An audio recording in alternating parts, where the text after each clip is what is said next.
আমি একজন মহিলা, আমাকে বলছে ডোন্ট শাউট। আমি বললাম কিভাবে বলছেন আপনি? তার মানেই তো বোঝা যাচ্ছে যে মহিলাদের প্রতি শ্রদ্ধাটা নেই। আমরা বললাম ভোটার এই 60 লক্ষ ভোটারকে বাদ দিয়ে ভোটার লিস্ট হতে পারে না। ভয় মুক্ত পরিবেশে হিংসা মুক্ত নির্বাচন সংগঠিত করার জন্য নির্বাচন কমিশনকে আমরা 16 দফা দাবিপত্র দিয়েছি। আমরা বলেছি আগে আমাদের প্রোটেকশন ক দফায় দিতে পারবেন বলুন। পশ্চিমবঙ্গের রাজনৈতিক দলগুলির সঙ্গে বৈঠক করলেন মুখ্য নির্বাচন কমিশনার জ্ঞানেশ কুমার সহ নির্বাচন কমিশনের ফুল বেঞ্চ। 9 মার্চ সোমবার সকালে শহরের এক 5 তারা হোটেলে রাজনৈতিক দলগুলির সঙ্গে বৈঠক শুরু হয় কমিশনের। তৃণমূলের তরফে কমিশনের এই বৈঠকে ছিলেন চন্দ্রিমা ভট্টাচার্য সহ ফিরহাদ হাকিম এবং রাজীব কুমার। বিজেপির তরফে ছিলেন শিশির বাজোরিয়া, জগন্নাথ চট্টোপাধ্যায় এবং তাপস রায়। এর পাশাপাশি এই বৈঠকে সিপিএম এর তরফে উপস্থিত ছিলেন মোহাম্মদ সেলিম, আফরিন বেগম এবং শমিক লাহিড়ী। কংগ্রেসের প্রতিনিধি দলে ছিলেন প্রদীপ ভট্টাচার্য এবং আশুতোষ চট্টোপাধ্যায়। বৈঠক শেষে এদিন কমিশনের বিরুদ্ধে ক্ষোভে ফেটে পড়েন মন্ত্রী চন্দ্রিমা ভট্টাচার্য। যেমন প্রতিবার উনি একাই বলেন, উনি একাই বললেন, তারপর খানিকক্ষণ পর ক্ষিপ্ত হয়ে গেলেন, ক্ষিপ্ত হয়ে বললেন আপনারা তো সুপ্রিম কোর্টে গেছেন, চেঁচাচ্ছেন, সুপ্রিম কোর্টে গেছেন, আমাদের বলছেন আমরা চেঁচাচ্ছি, সুপ্রিম কোর্টে গেছেন। তারপরে সুপ্রিম কোর্টে যখন সবকিছু আছে আর তো কিছু বলার নেই, অন্য জায়গায় সব ঠিকঠাক হয়ে গেছে, আপনারা সুপ্রিম কোর্টে গেছেন, সুপ্রিম কোর্টে যাওয়াটা কি অন্যায় হয়েছে নাকি? আমাদের রাইট আছে সুপ্রিম কোর্টে যাওয়ার, তার জন্য আমরা গেছি। আমি একজন মহিলা, আমাকে বলছে ডোন্ট শাউট। আমি বললাম কিভাবে বলছেন আপনি? তার মানেই তো বোঝা যাচ্ছে যে মহিলাদের প্রতি শ্রদ্ধাটা নেই, তার জন্য মহিলাদের কেটে দিচ্ছেন এখানে।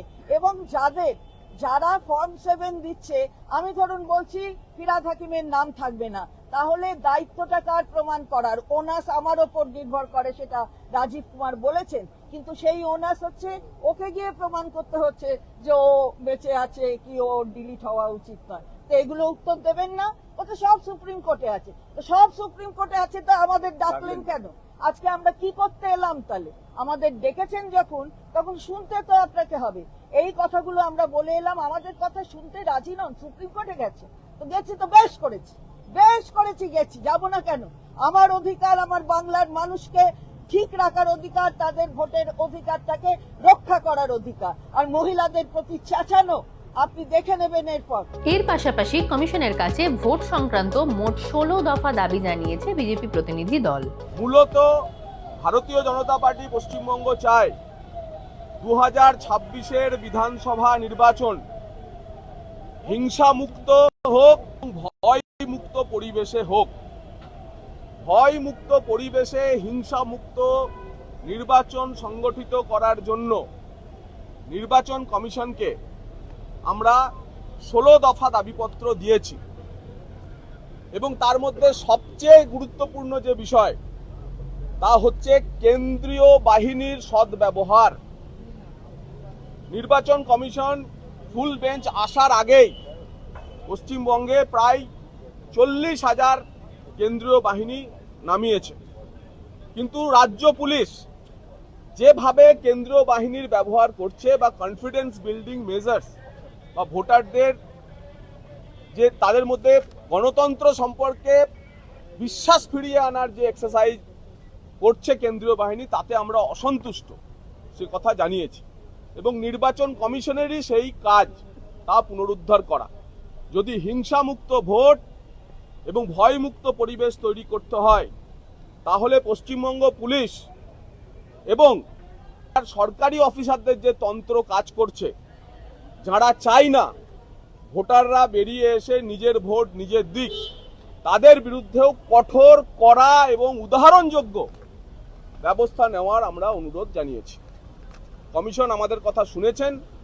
কমিশন জানিয়েছেন, মুখ্য নির্বাচন কমিশনার, যে তিনি যে রাজনৈতিক দলগুলিকে ডেকেছেন তাদের সঙ্গে আলোচনা করছেন, তাদের কাছ থেকে প্রত্যাশা করেন, কারণ কমিশনের একটাই লক্ষ্য হিংসা মুক্ত ভোট করানো।